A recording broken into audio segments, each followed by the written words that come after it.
बात कह गए। मैं चार मिसरे उबैद आज़म आज़मी की याद आए, होना मायूस अगर कोस कड़े आते हैं। डॉक्टर तारिक साहब और हमारे मेहमान जनाब प्रदीप जायसवाल साहब, परवेज आलम भुट्टू साहब, तमाम मेहमानों के हवाले से वक्त कम है, नाम नहीं ले पा रहा हूँ, बस शेर पढ़ता हूँ। होना मायूस अगर कोस कड़े आते हैं, बड़े लोगों पे मसाइब भी बड़े आते हैं। परवेज आलम साहब, प्रदीप साहब, होना मायूस अगर कोस कड़े आते हैं, बड़े लोगों पे मसाइब भी बड़े आते हैं। आप आए हैं यहाँ तो कह सकते हैं ये कहने वाले, बड़े लोगों के यहाँ लोग बड़े आए हैं। तारिक शेख से आपकी बहुत अच्छी शख्सियत है, तालियां बजा के इस्तकबाल करिए, हौसला अफजाई करिए। ऐसे साहित्य की, अदब की ऐसी महफिल सजती रहे ताकि प्रोग्राम और कामयाबी से हमकनार हो हर साल। आइए अब इसके बाद मैं आवाज देने जा रहा हूँ आज की मुशायरे की शमा फरोजा को, जिस शख्सियत ने अंजाम दिया था, जिस शख्सियत ने दीप प्रज्वलित किया था, उस शख्सियत का नाम है प्रदीप जायसवाल, साबिक चेयरमैन शाहगंज। तालियां बजा के इस्तकबाल करिए, अपने शब्द अपनी वाणी से हम सबको नवाजें।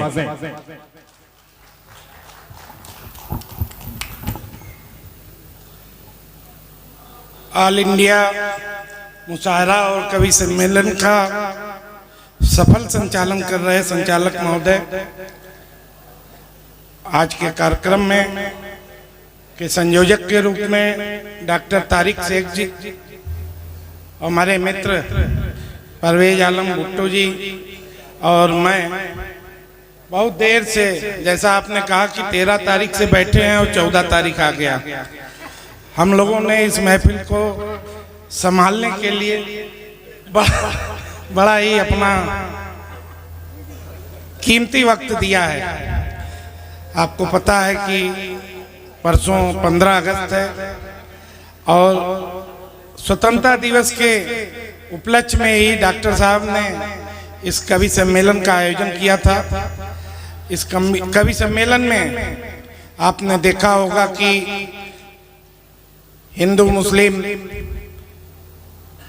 दोनों ही समाज के कवि कवित्री मुशायरा का आप लोगों ने आनंद लिया। मेरे समझ से आज हिंदुस्तान की यही ताकत है, हिंदू मुस्लिम की जो एकता है, उसी के दम पे आज हिंदुस्तान, आपने देखा होगा कि दुनिया बारूद के ढेर पर, युद्ध के मुहाने पर खड़ी है। पूरे विश्व में युद्ध और अशांति का माहौल है, लेकिन आज हमारे आपकी एकता की मिसाल है कि हिंदुस्तान में शांति जितनी है, मैं समझता हूँ पूरे विश्व में कहीं नहीं है।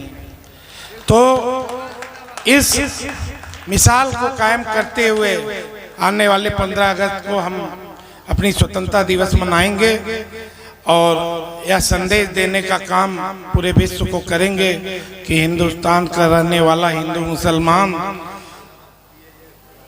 राष्ट्र के नाम पर एक है, इसको कोई डिगा नहीं सकता। जय हिंद।